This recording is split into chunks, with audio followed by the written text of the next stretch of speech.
Hello, special populations. Welcome to your week 2 explanation. We're going to be moving on to the broad topic for the next 4 weeks of special education and academic diversity.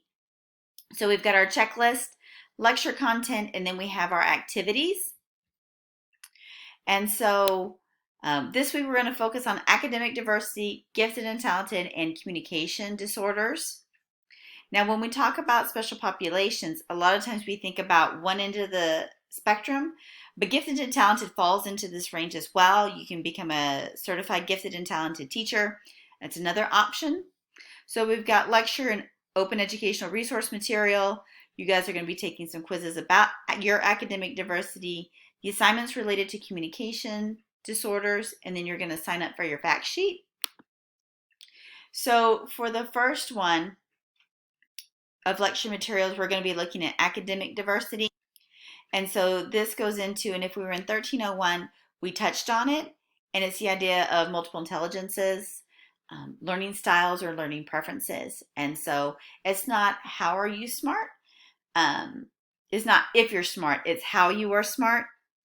And that's where Howard Gardner comes in. So you may have a visual spatial intelligence where you can see things in 3D and be an art smart. You could have a intrapersonal where you are more reflective, you are self-smart. And then you've got your visual, auditory, kinesthetic, and this one throws in reading as a style. The other part on this one is gifted and talented.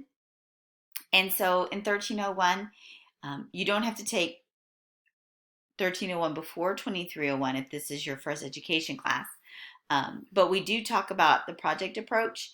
And so this is where you've got a central idea that you're going to build a project around. And then you bring in reading and math and science and all of the disciplines and teach like that. And then you've got problem-based learning where you have a problem and you have to solve it using interdisciplinary ideas. And so she does an amazing job. She gives you a younger gifted and talented project, and then the superheroes one. There's a space one as well. And it's a great job of, I think, how we should design projects for all children. But this is for gifted and talented. There's some resources about gifted and talented, and then I do a 2-part lecture, one about genetics. Are you born smart? Is it environmental? And then how do you adapt the curriculum for someone who is gifted and talented? A lot of times the first spots are, well, we'll just give, once they get done with their work, we'll give them more problems. Well, who wants to do more work? And number 2 is I'll pair them with someone who is struggling. Well, that person, even though they're gifted and talented, they may not have an interpersonal intelligence. They may not want to help friends. And I understand that as well. So what are some other tools in your bag to use for your gifted and talented students? The next exceptionality we're going to look at was communication disorders. So that breaks down into 2. You've got a language disorder and speech disorders. A lot of times we're more familiar with speech disorders, stuttering, lisps, substitution, saying spaghetti for spaghetti, things along those lines. And so I go through and talk about language, and then she talks about speech. This is an articulation screener, and so developing your oral motor mechanism, which starts at your lips and goes all the way through your voice box and your lungs, takes time to develop. And so having a 2-year-old say wabbit isn't a problem because they're still working out the muscles and coordinating everything together. So this is a screener tool about when certain sounds are supposed to develop.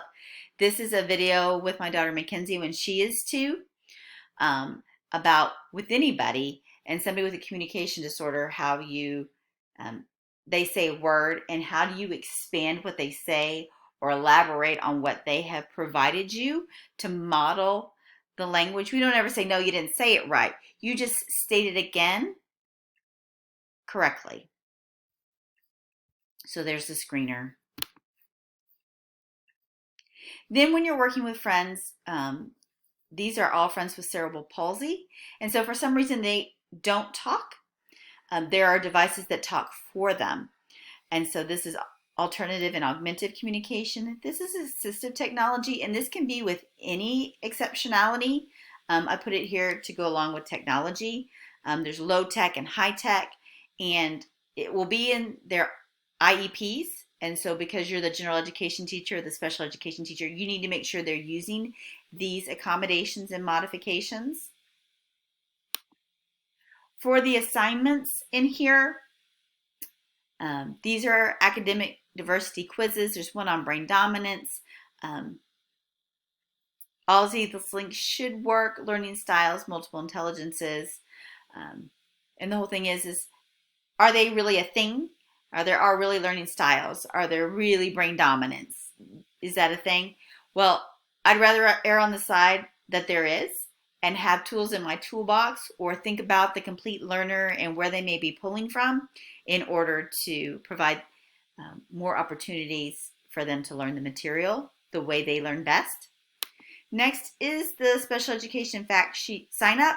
And so this is going to be due in a few weeks, but I want you to go ahead and sign up for a topic. First come, first serve. These are all types of learning disabilities. These are all types of emotional behavioral disorders. You will go in under edit and write your name. And if you want to highlight so your name stands out, that would make it easier for everyone to see. The next activity is going to be a mind map. And so what you're going to do is you're going to watch my video, and I'll go to mind map. Hold on. This assignment is you're going to take these words and you are going to create a word map of where you think they go.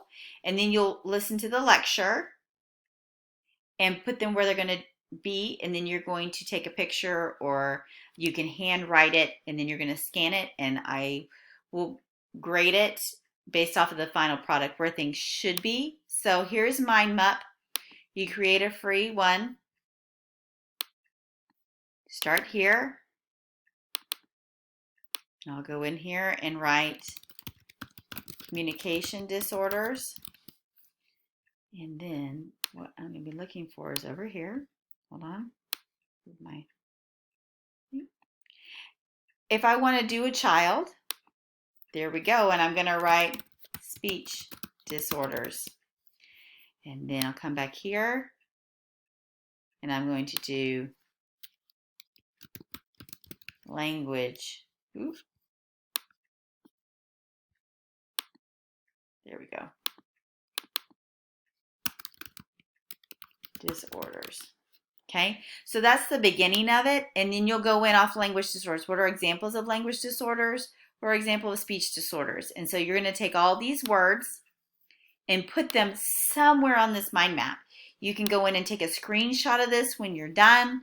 This is a free app. You're also welcome to get a piece of paper out and do it that way as well. So I believe that's all for this week. And so if you have any questions, you're welcome to inbox me, and happy to help you out. So have a great look looking at gifted and talented, academic diversity, and communication disorders.